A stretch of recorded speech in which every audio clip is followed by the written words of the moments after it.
¿Qué tal? ¿Cómo están? Vamos a hacer referencia a algo que nos han preguntado y que tiene que ver con un contrato en especial, un contrato en particular, que es la compra-venta.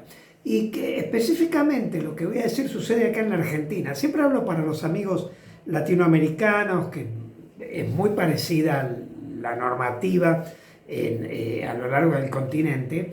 Pero en este caso no. En este caso me voy a referir exclusivamente a lo que pasa en la Argentina porque pasa en la Argentina y no en otros países. ¿Sí? Le va a servir como seguramente información adicional para enterarse de lo que pueden hacer las codificaciones con un contrato. Específicamente voy a hablar del precio en el contrato de la compraventa, cosa que, como les decía, nos están consultando porque parece que ha quedado como alguna confusión en esto y realmente creo que la técnica legislativa aplicada a partir del año 2015 es paupérrima, por no decir nefasta. El tema es así. En el contrato de compra-venta, esto en todos los países, obviamente no solo en la Argentina, es un contrato supletorio. ¿Qué significa? Que para todo otro contrato oneroso, donde haya alguna laguna, el intérprete no pueda entender algo o falte algo en la ley, o en la doctrina, o en la jurisprudencia, siempre tiene donde recurrir como fuente, que es a este contrato, al de compra-venta, porque tiene una extensión tan vasta que puede llegar a secundar cualquier otra contratación y venir a auxiliar a quien tenga que interpretar un contrato, ya sea para dirimirlo o para celebrarlo, las partes o el juez. ¿Sí? Ahora, ¿qué es lo que ha sucedido? Que en el año 2015, con el nuevo Código Civil y Comercial, aparece el contrato de compra-venta y uno de los elementos esenciales de este contrato es el precio. Bien, el artículo, en la Argentina exclusivamente sucede esto. El artículo 1133 del Código Civil y Comercial dice que en el contrato de compra-venta se puede fijar el precio de tres maneras posibles. Y lo da en un orden que es un orden de prioridades. Es decir, primero, lo primero que aparece es que el precio puede ser determinado por consentimiento de parte, lo cual es lógico. Toda compra-venta implica el consentimiento de partes. Incluso cuando compras la cosa más simple, si vos vas al comercio a comprar una virome y te dice esto cuesta tantos pesos y vos pagas tantos pesos, ¿quién fijó el precio? Vos me dirías, o la gente diría, el vendedor. No, de ese contrato fijaron el precio los dos. Si uno dijo tanto y entrega la cosa y el otro paga, eso se llama consentimiento. Es decir, el precio está fijado por las partes en ese contrato de compra-venta exclusivamente, en la compra de esta lapicera y no de las otras similares, solo de esta. Es decir, eso es consentimiento de partes. Más allá que el precio lo pone el vendedor, bueno, eso es para la gente, pero no para los que nos dedicamos al derecho. Hay consentimiento de partes. Esto es básico. O, si esto no sucede, bien dice la ley que se puede designar un tercero en el contrato, designarlo en el contrato, un tercero, o sea que no es parte, no es ninguno de los celebrantes, para que fije en el futuro el precio. Esto es interesante. ¿Por qué razón? Porque uno podría decir, bueno, el precio es determinado cuando lo fijan las partes y si hay una persona que va a ponerlo en el futuro, entonces el precio es determinado. Es indeterminado, de ninguna manera. Ese precio no es indeterminado, es determinable, que no es lo mismo. Indeterminado y determinable no son sinónimos. Indeterminado es que no sabemos nada, no tenemos ni idea. Pero determinable es que en el contrato se han fijado las pautas de la fijación del número del precio en el futuro. Es decir, tiene que designarse sí o sí quién va a ser la persona que va a fijar el precio. No le pone nombre a la ley, pero por ejemplo nosotros aquí en la Argentina, en la jerga, se le ha puesto una especie de sobrenombre que es el tasador. Por ejemplo, en el caso de los bienes inmuebles, es un corredor inmobiliario quien se designa para poner el precio. O si no, hay una tercera posibilidad que es de acuerdo a otra cosa cierta. Cosa que se usa bastante, aquí se usa mucho en el campo. Por ejemplo, si una persona quiere comprar una parcela, es probable que pueda pagarla con el producto de la siembra, para lo cual el precio se fija por el quintal de trigo. Tantos quintales de trigo es lo que tendrá que pagar. Y el precio podrá ir cambiando. Por ejemplo, en la Argentina sucede que los precios cambian a una velocidad infernal y siempre se mantendrá por una unidad de medida, que es tantos quintales o tantos litros de gasoil, que es el combustible que se usa en el campo, etcétera, etcétera, etcétera. Entonces, ¿cómo es la cosa? Que se puede realizar el precio de tres maneras: por acuerdo de partes, por la fijación que va a realizar un tercero designado en el contrato al momento de la celebración, no se lo puede designar después, o de acuerdo a otra cosa cierta. Bien, estas son las tres maneras de fijar el precio. Cualquier otra circunstancia está prohibida, no se puede. Es decir, si ustedes me dicen por el precio del mercado, por el precio que existiera al momento de la celebración y se pagará después, no se puede. Por el precio justo al momento del pago, ¿quién va a determinar cuál es el precio justo? No se puede. Todo eso no puede hacerse. Hay tres formas rígidas, estructuradas por la ley, de la fijación del precio en el contrato de compra-venta. Y todo lo demás no se puede hacer. Esto existe así en el artículo 1133 del Código Civil y Comercial de la República Argentina. Bien, queda claro. Es muy simple. ¿Cuál es el problema?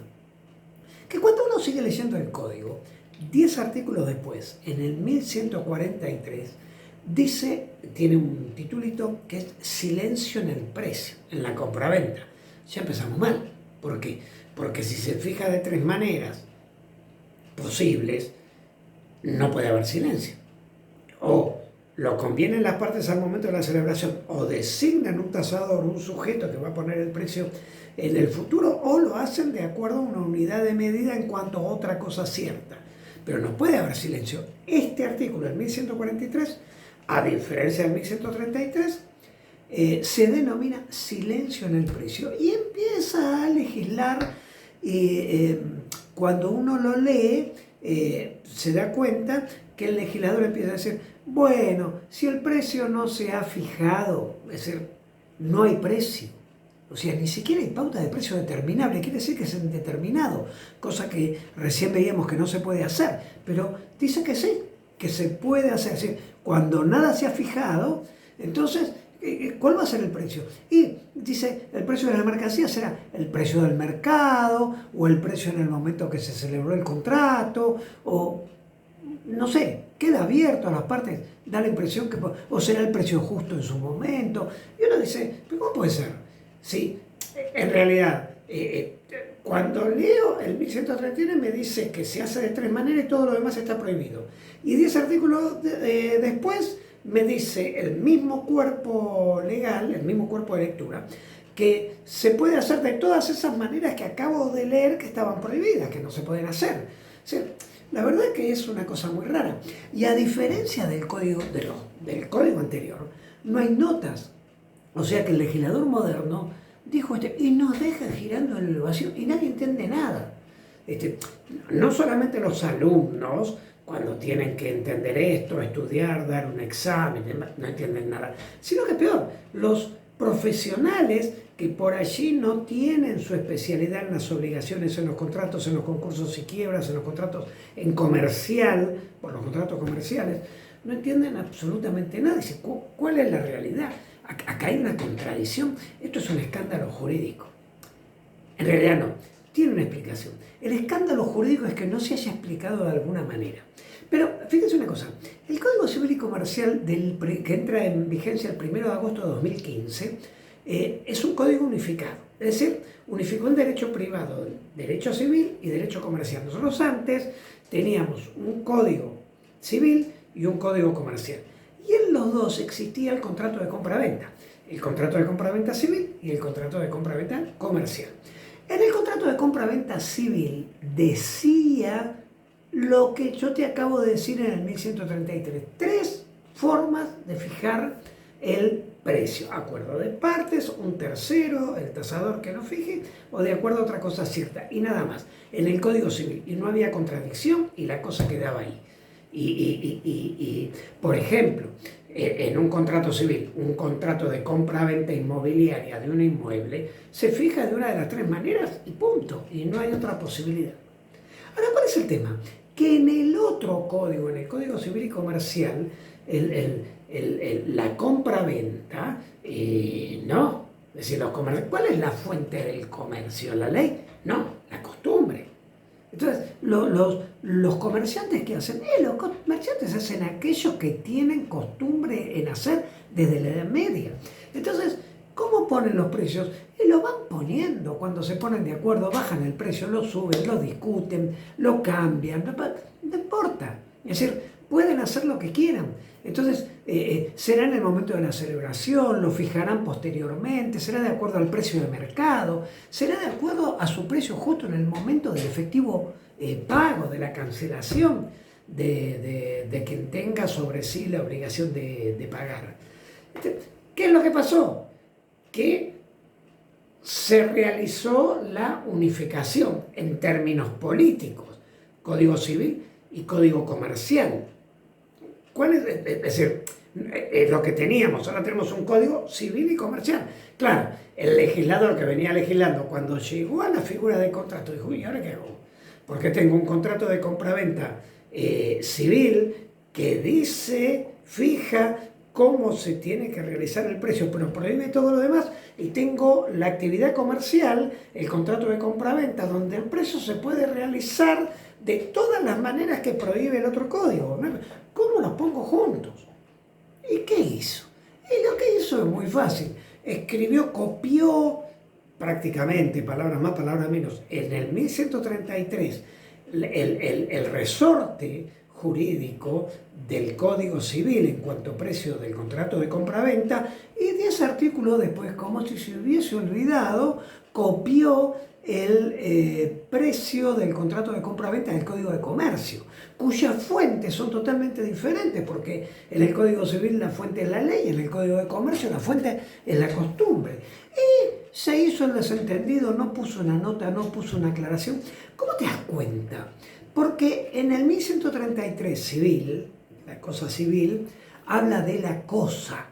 Y en el 1143 nunca habla de la cosa, habla de mercancías, de mercaderías. Entonces uno tiene que deducir que en un momento está hablando de lo que es la compraventa, el contrato de compraventa civil, y 10 artículos después se olvidó de eso y está hablando del contrato de compraventa comercial, donde desde la fuente, desde su naturaleza jurídica, todo cambió. Así que, y nunca nos explicó. Entonces las consultas que nos están llegando aquí al canal en este sentido, y digo, no solo de estudiantes, sino también de colegas que están operando en el fuero civil y comercial, y fíjense cuál de los dos precios es. La verdad que es un problema que se haya legislado de esta manera. Dentro de la compraventa y en otros contratos con la unificación sucede la mar de circunstancias que vamos a ir charlando en su momento. Bueno, muchas gracias. Si les interesa, por favor suscríbanse para poder sostener el canal y denle like. Gracias.